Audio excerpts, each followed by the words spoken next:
Welcome. My name is Dr. Akshay Jain. I'm an endocrinologist in Surrey, BC, and I have with me Dr. Harpreet Bajaj, an endocrinologist in Toronto, Canada, and he's also the vice chair of the Canadian guidelines for the Diabetes Canada. And together we are the columnists for the Sugar Beat column, and we are at the American Diabetes Association 2019 conference here in sunny San Francisco. And we're very excited to share some of the latest research that has been presented, in particular the REWIND trial with dulaglutide and the DECLARE study with dapagliflozin. So Harpreet, what do you think about the REWIND study?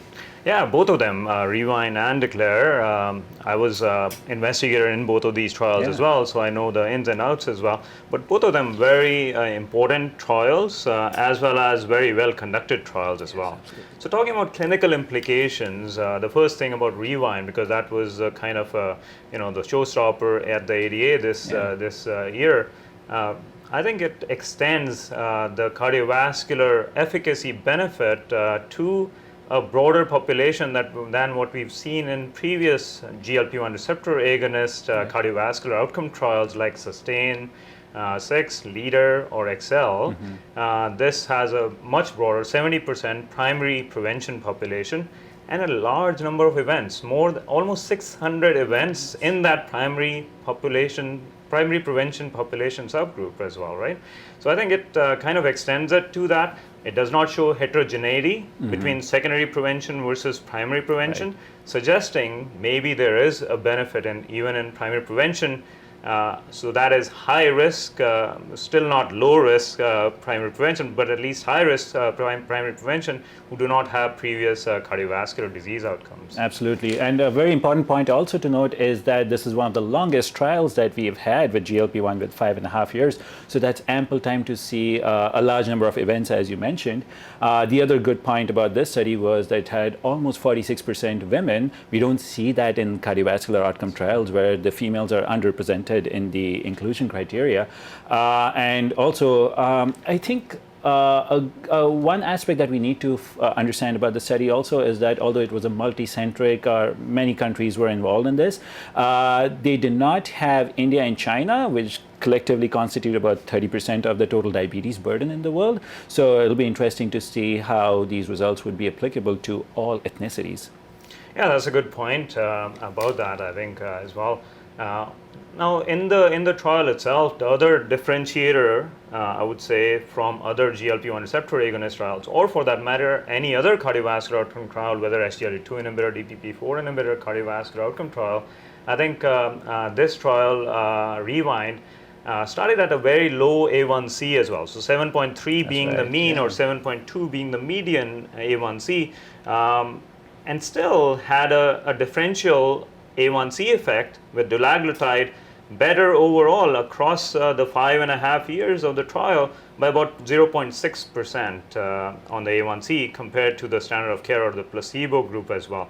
So I think this may have guideline implications for future as well. What do you think? I think that's a very important point because for the longest time, our approach to diabetes was that if you're not well controlled on a certain agent, then you add another agent, preferably one agent that has better cardiovascular protection or nephroprotection.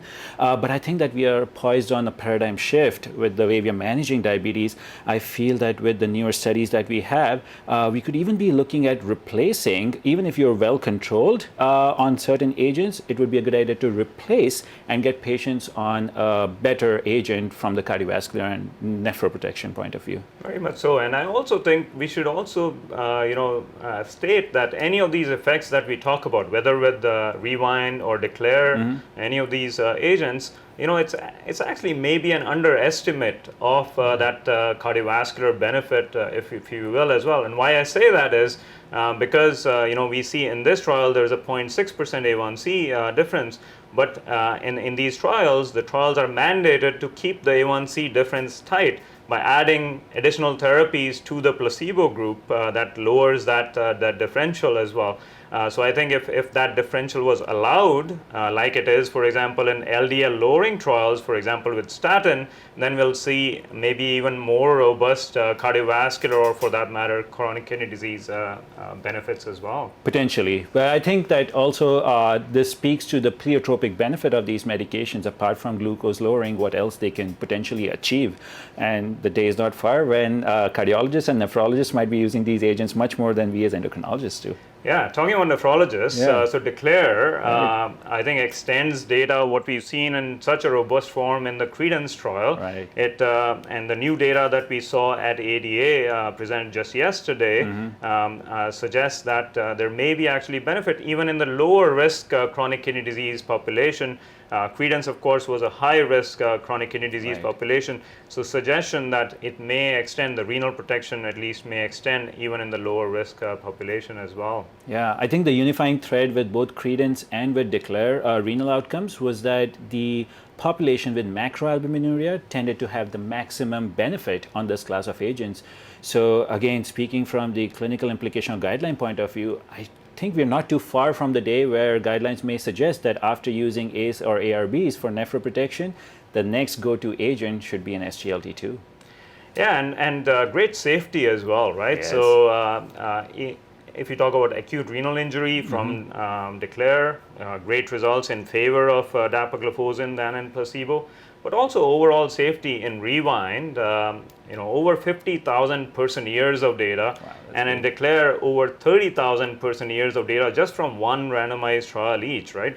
And it gives us a lot of safety information which we would not had otherwise on these agents, and nothing new that came out as a adverse event potential as well, so which is very reassuring. Yeah. I think it reassures the clinician that we can continue to use these agents without expecting anything out of the ordinary from side effects. Yeah, and at the end of the day, I think both of these agents, or classes of agents, I should say, GLP-1 receptor agonists, SGLT2 inhibitors, we should also keep in mind overall that these are actually diabetes agents, right? Yes. And we are using them for A1C lowering, weight lowering, other effects, but cardiovascular or kidney disease benefits may come as a bonus effect, and especially in certain populations as well.